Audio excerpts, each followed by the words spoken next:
नमस्कार, न्यूज 24 देख रहे हैं आप और आपके साथ मैं हूं सऊद मोहम्मद खालिद। रात के 9 बज चुके हैं और न्यूज 24 पर वक्त हो गया है नॉन स्टॉप एट 9 का।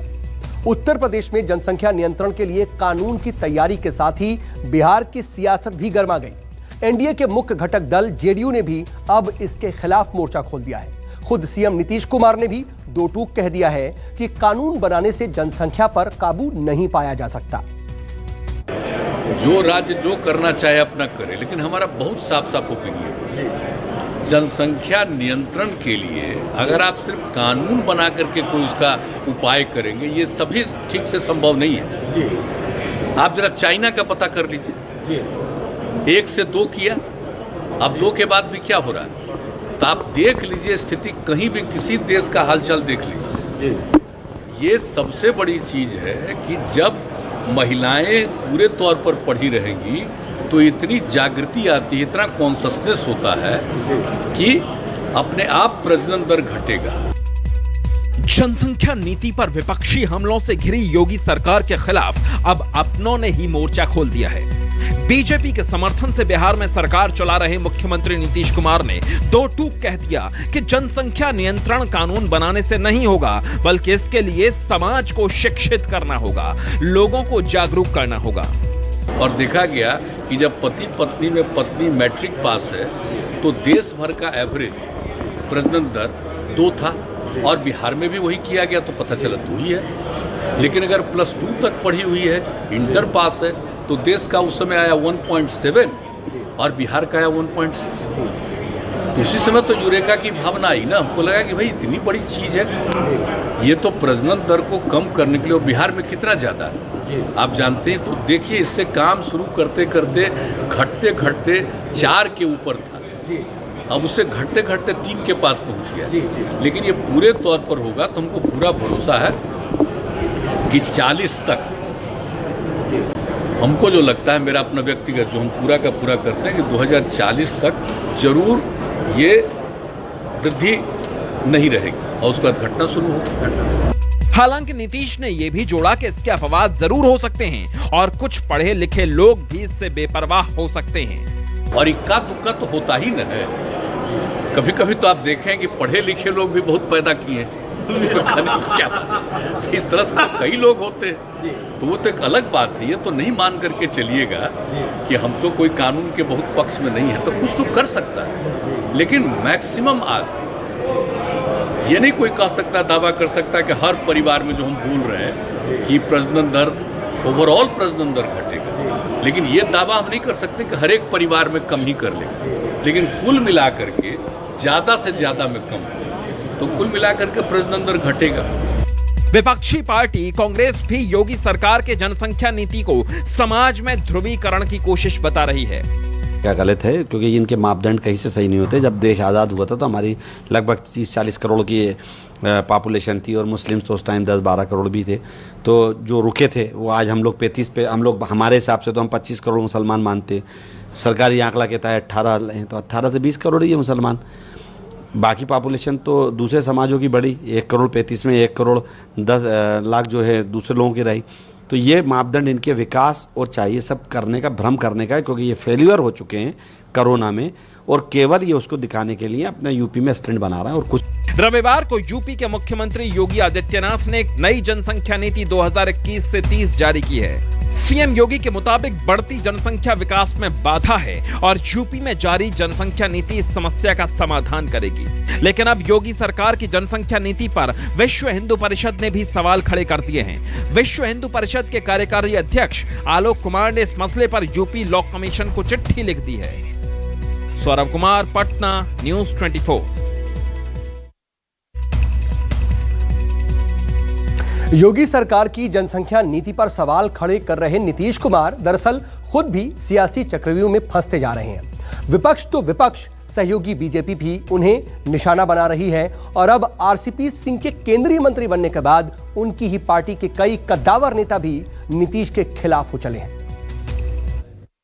बिहार की राजनीति के चाणक्य माने जाने वाले नीतीश कुमार इस बार खुद ही सियासी चक्रव्यूह में फंसते नजर आ रहे हैं। केंद्रीय मंत्रिमंडल का विस्तार हुआ, नीतीश के खासम खास रामचंद्र बाबू खुद मंत्री बन बैठे और वो अब अपना कद बढ़ाने में लगे हैं। इधर ललन सिंह नाराज हो गए हैं और उपेंद्र कुशवाहा के घर पहुंचकर अलग खिचड़ी पका रहे हैं। बीजेपी के प्रदेश अध्यक्ष के बाद अब बीजेपी सांसद ने भी नीतीश कुमार के सुशासन और कानून के राज पर सवाल खड़ा कर दिया है। यानी नीतीश कुमार अपनों के निशाने पर आ गए हैं। सरकार तो पिछला 2005 से लगातार माननीय मुख्यमंत्री जी का है। लॉ एंड ऑर्डर जो है लगातार मतलब जितना होना चाहिए उतना अच्छा तो हम नहीं कर सकते हैं। लॉ एंड ऑर्डर का और मजबूती से मतलब होना चाहिए और जो सुशासन का जो राज है वो दिखना चाहिए, जो अभी थोड़ा सा नहीं दिख रहा है। नीतीश कुमार अपनों के निशाने पर तो हैं ही, इधर विपक्ष भी नीतीश के खिलाफ नई गोलबंदी में लगा हुआ है। बिहार में अगर चिराग पासवान लालू वाले महागठबंधन के साथ आते हैं तो नीतीश के लिए मुश्किलें बढ़नी तय है। लालू के भरोसेमंद श्याम रजक चिराग से मिल चुके हैं और तेजस्वी लगातार चिराग को न्योता दे रहे हैं। खुद लालू यादव ने भी चिट्ठी लिखी है। लालू को पता है कि एक मुश्त और एक तरफा वोट करने वाला 4-5% पासवान वोट काफी हद तक चिराग के साथ रहेगा। बात लगातार विपक्ष कह रहा था, नेता प्रतिपक्ष श्री तेजस्वी यादव जी कह रहे थे कि बिहार में लॉ एंड ऑर्डर पूरी तरह से चौपट है, राक्षस राज कायम हो गया है। अब यही बात बीजेपी के माननीय सांसद मुजफ्फरपुर के अजय निषाद जी कह रहे हैं। इसके पहले भी कई बीजेपी के नेता, माननीय विधायक, माननीय सांसद, माननीय प्रदेश अध्यक्ष तक ने ये बात कही है कि लॉ एंड ऑर्डर बिहार में बिल्कुल चौपट है। नीतीश कुमार ने आरसीपी सिंह को पार्टी की बागडोर दी तो वहीं केंद्र में कैबिनेट मंत्री भी दिलवा दिया। लेकिन सवाल है कि अब तक उन्होंने आरसीपी सिंह को मंत्री बनने की बधाई क्यों नहीं दी? क्या नीतीश कुमार आरसीपी सिंह से भी नाराज हो चले हैं? जब यही सवाल मीडिया ने उछाला तो नीतीश कुमार ने इस सवाल को बेईमानी बता दिया। सब बात पर छोड़िए, सब ऐसा हमारे पार्टी के कैसे नहीं कह रहे कि बधाई नहीं दी। ये सबको कुछ मालूम रहता नहीं, ऐसे ही बोलते रहता है। पहले जो जनता दरबार हुआ तो हमारी पार्टी में सबको इशू नहीं है। 2016 में जो जनता दरबार हुआ, आज जो हुआ वो आपको लोगों को मालूम भी नहीं तो बधाई नहीं दी, इसका पता है। ऐसे कुछ ले वहाँ तरह तरह की चर्चा तो है कि आज नहीं दी बधाई। आज पता नहीं क्यों सब ऐसी चीजों की चर्चा होती है, इसका कुछ तो सबको ऐसी बात है। नीतीश कुमार राजनीति में कभी इतने कमजोर नहीं पड़े हैं कि उनके अपने मंत्री उन पर सवाल खड़ा करें, इस्तीफे की धमकी दें और नीतीश को उन्हें अपने घर बुलाकर मान मनौवल करना पड़े। लेकिन फिलहाल वो ये सब कुछ झेलने को मजबूर हैं। सौरभ कुमार, पटना, न्यूज़ 24। इधर देश की राजधानी दिल्ली में पानी के संकट को लेकर बीजेपी और आम आदमी पार्टी में टकराव बढ़ता जा रहा है। बीजेपी पानी की किल्लत के लिए केजरीवाल सरकार को कसूरवार ठहरा रही है, तो आम आदमी पार्टी का आरोप है कि दिल्ली का पानी हरियाणा से बंद कर दिया गया है।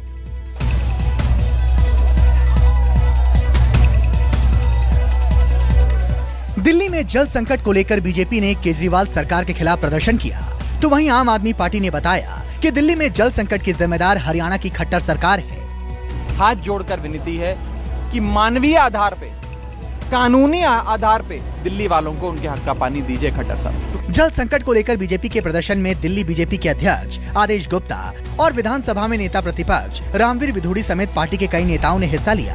प्रदर्शन के दौरान बीजेपी कार्यकर्ताओं ने दिल्ली के स्वास्थ्य मंत्री सत्येंद्र जैन के आवास पर पानी का कनेक्शन काटने की कोशिश की। हालांकि पुलिस ने पानी की बौछार कर प्रदर्शनकारियों को रोक दिया।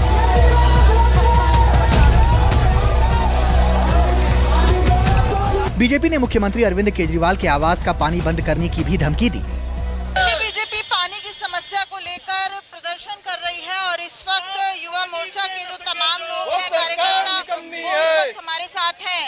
क्या कुछ मांगे आप? देखिए, दिल्ली की जनता गंदा पानी पीने के लिए मजबूर है और इस गंदा पानी पिलाने के लिए केजरीवाल जी जिम्मेदार हैं, उनके मंत्री जिम्मेदार हैं।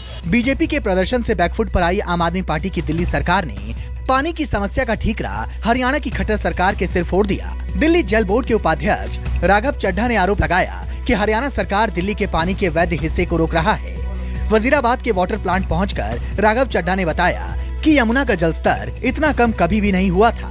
खट्टर सरकार दिल्ली के हक का पानी रोक रही है। दिल्ली के हक का पानी रोक लिया है, हरियाणा दिल्ली के हक का पानी रिलीज नहीं कर रहा है, जिसके चलते दिल्ली में त्राहिमाम की हालत आ सकती है। एक बहुत बड़ा जल संकट खड़ा हो सकता है। मैं आपको जिम्मेदारी से कहना चाहूंगा कि 1965 के बाद 1965 के बाद पहली बार आज यमुना नदी का स्तर वजीराबाद बराज पर इतना कम हुआ है, इतना घटा है। इस समय मैं आपको बता दूं, वजीराबाद की यमुना नदी के ठीक बीचों बीच खड़ा हूं। ये यमुना नदी है जो कि पूरी पानी से लबालब भरी रहती थी, लेकिन अब पानी का आलम मैं आपको दिखा रहा हूं। मैं यमुना नदी के बीचे बीच हूं और बिल्कुल खाली है। ये अगर मैं आपको इस तरफ दिखाऊं, ये देखिए वजीराबाद का पुराना पुल है, जहां से कभी अगर आप निकले होंगे तो देखा होगा ये पानी जो है पूरी तरीके से यमुना नदी पानी से यहाँ पर भरी रहती थी। लेकिन अब ये पूरी जो यमुना नदी है पूरी सूखी पड़ी है। आज दिल्ली सरकार सुप्रीम कोर्ट में भी गई और वहाँ पर उन्होंने बताया कि पानी के कई इलाकों में, यहाँ की लुटियन जोन्स के प्रेसिडेंट स्टेट तक में भी पानी की सप्लाई बाधित हो रही है। यानी अगर जल्द ही दिल्ली को हरियाणा सरकार ने दिल्ली के हक का पानी नहीं दिया तो ये भी तय है, दिल्ली में पानी का संकट और ज़्यादा गंभीर हो जाएगा। कैमरामैन उमेश के साथ विनय सिंह, न्यूज़ 24 दिल्ली। इधर करीब 3 महीने बाद डीजल की कीमतों में 16 पैसे की कमी हुई है, लेकिन पेट्रोल की रफ्तार अब भी थमने का नाम नहीं ले रही है। पेट्रोल की कीमतों में आज एक बार फिर से इजाफा हुआ है, जिसके विरोध में कांग्रेस ने देश भर में प्रदर्शन किया, तो वहीं पश्चिम बंगाल में टीएमसी कार्यकर्ता भी सड़कों पर उतरे।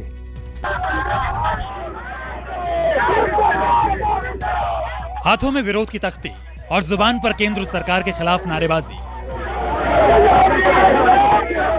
पेट्रोल डीजल की बढ़ती कीमतों के विरोध में तांगे पर सवार होकर निकल पड़े कांग्रेसी। लखनऊ में परिवर्तन चौक से विधानसभा तक कांग्रेसियों ने महंगाई के खिलाफ जोरदार प्रदर्शन किया और पेट्रोल डीजल की कीमतें जल्द से जल्द कम करने की मांग की। कांग्रेसियों ने आरोप लगाया कि केंद्र सरकार पेट्रोल डीजल और रसोई गैस पर टैक्स लगाकर जनता की जेब ढीली कर रही है, गरीब जनता से वसूली कर रही है।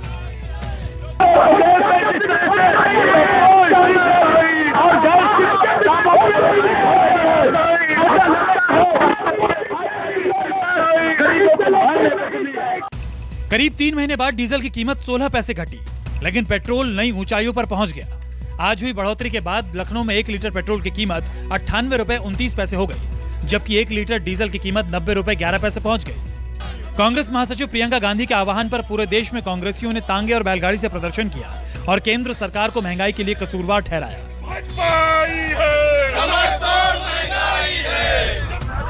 लखनऊ में कांग्रेसियों ने केंद्र और यूपी सरकार मुर्दाबाद के नारे लगाए, जिसको लेकर पुलिस और कांग्रेसी कार्यकर्ताओं के बीच झड़प हुई। पुलिस ने सड़क जाम कर रहे कई कांग्रेसी कार्यकर्ताओं को गिरफ्तार कर पुलिस लाइन भेज दिया।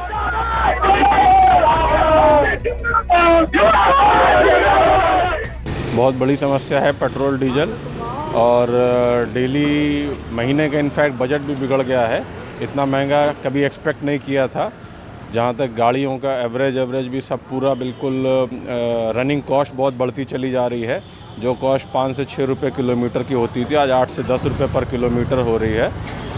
और मैं कमाता हूँ, रोज़ मैं कुआं खोद के पानी पीता हूँ। पेट्रोल इतना महंगा हो गया है कि मैं आप लोगों से क्या बताऊँ कि जितना कमाता हूँ आधे का पेट्रोल डल जाता है और आधे में खर्चे नहीं चल पाते हमारे। महंगाई लगता क्या है, महंगाई कम होगी, लेकिन ये स्थिति देखते हुए कुछ टाइम लगेगा। पेट्रोल डीजल की बढ़ती कीमतों के विरोध में वाराणसी में भी कांग्रेसी कार्यकर्ता सड़क पर उतरे। कांग्रेसियों ने वाराणसी में पीएम मोदी के संसदीय कार्यालय को घेरने की कोशिश की, लेकिन पुलिस ने बल प्रयोग कर कांग्रेसियों के हुजूम को रोक दिया और उन्हें पीएम मोदी के संसदीय कार्यालय तक पहुंचने ही नहीं दिया।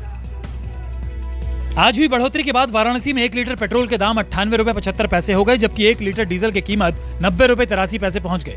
वाराणसी में महंगाई के खिलाफ प्रदर्शन के दौरान कांग्रेस कार्यकर्ताओं और पुलिस प्रशासन के बीच तीखी नोकझोंक भी हुई। पुलिस के इस रवैये को लेकर कांग्रेस कार्यकर्ताओं में काफी नाराजगी दिखी। उग्र कांग्रेस कार्यकर्ताओं ने प्रदेश सरकार और जिला प्रशासन के खिलाफ जमकर नारेबाजी की। उत्तर प्रदेश में जिस तरह महंगाई लगातार बढ़ रही है, आम आदमी परेशान है और डीजल, पेट्रोल, राशन, तेल और सामान्य यहाँ तक कि दूध का दाम भी 2-2 रुपए बढ़ गया है। और शायद कभी भी हिंदुस्तान में आज़ादी के बाद इस तरह की महंगाई नहीं देखी गई थी। जो आज पेट्रोल है, गैस है, कड़वा तेल है, सारी चीजें तो लोग त्रस्त हैं। पश्चिम बंगाल में टीएमसी के कार्यकर्ता भी पेट्रोल डीजल की बढ़ती कीमतों के खिलाफ सड़क पर उतरे। टीएमसी कार्यकर्ताओं ने भैंस के साथ महंगाई का विरोध किया।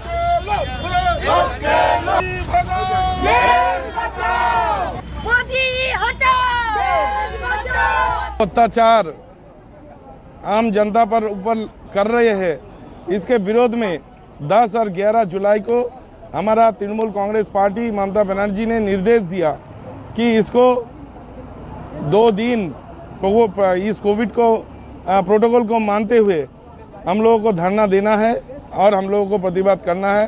तो हम लोग आज और 10 तारीख 2 दिन हम लोगों ने धरना प्रदर्शन किया पूरा जिला में। पश्चिम बंगाल के आसनसोल में भी टीएमसी कार्यकर्ताओं ने पेट्रोल और डीजल के आसमान छूते दाम के विरोध में प्रदर्शन किया।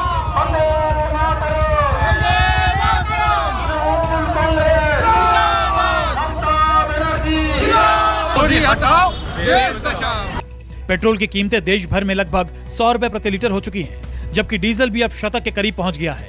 आज हुई बढ़ोतरी के बाद दिल्ली में पेट्रोल प्रति लीटर 101 रुपए 19 पैसे और डीजल 89 रुपए 72 पैसे था। मुंबई में 1 लीटर पेट्रोल का रेट 107 रुपए 20 पैसे और 1 लीटर डीजल का रेट 97 रुपए 29 पैसे है। चेन्नई में 1 लीटर पेट्रोल 101 रुपए 92 पैसे और 1 लीटर डीजल 94 रुपए 24 पैसे में मिल रहा है। कोलकाता में 1 लीटर पेट्रोल का दाम 101 रुपए 35 पैसे और डीजल 92 रुपए 81 पैसे है। भोपाल में 1 लीटर पेट्रोल 109 रुपए 53 पैसे और 1 लीटर डीजल 98 रुपए 50 पैसे के रेट से मिल रहा है। वहीं पटना में 1 लीटर पेट्रोल का दाम 103 रुपए 52 पैसे और डीजल 95 रुपए 30 पैसे प्रति लीटर है। विपक्ष का आरोप है कि सरकार के मनमाने टैक्स के कारण पेट्रोल डीजल के दाम आसमान छू रहे हैं। तो वहीं केंद्रीय मंत्री नितिन गडकरी ने भी पेट्रोल डीजल की बढ़ती कीमतों को तकलीफदेह बताया है। आखिरी 3-4 साल में देखो, कभी भी $100 पर बैरल से नीचे कच्चे क्रूड की कीमतें नहीं गई थी। $135 तक हो गई थी, पर पेट्रोल और डीजल के दाम ऐसे कभी नहीं थे। आज सिर्फ $44 पर बैरल है। माने अगर हम 100 के पार होने के बाद भी 70 या 75 में पेट्रोल देते थे, तो आज तो 20 या 25 होना चाहिए। पर ये भारत सरकार कच्चे क्रूड की कीमतें कम होने के बावजूद एक्साइज बढ़ाती है। 25 लाख करोड़ एक्साइज से लोगों से निचोड़ लिया है। सरकार के मुताबिक पेट्रोल डीजल की कीमतें तेल कंपनियां तय करती हैं, लेकिन जब भी देश में विधानसभा या लोकसभा के चुनाव होते हैं, पेट्रोल और डीजल की कीमतें नहीं बढ़ती, लेकिन चुनाव खत्म होते ही दाम में आग लगनी शुरू हो जाती है। भोपाल से विपिन श्रीवास्तव और कोलकाता से मनोज पांडे के साथ मानस श्रीवास्तव, लखनऊ, न्यूज़ 24। और रुकेंगे यहाँ पर एक बहुत छोटे से ब्रेक के लिए। आप बने रहिए न्यूज़ 24 के साथ।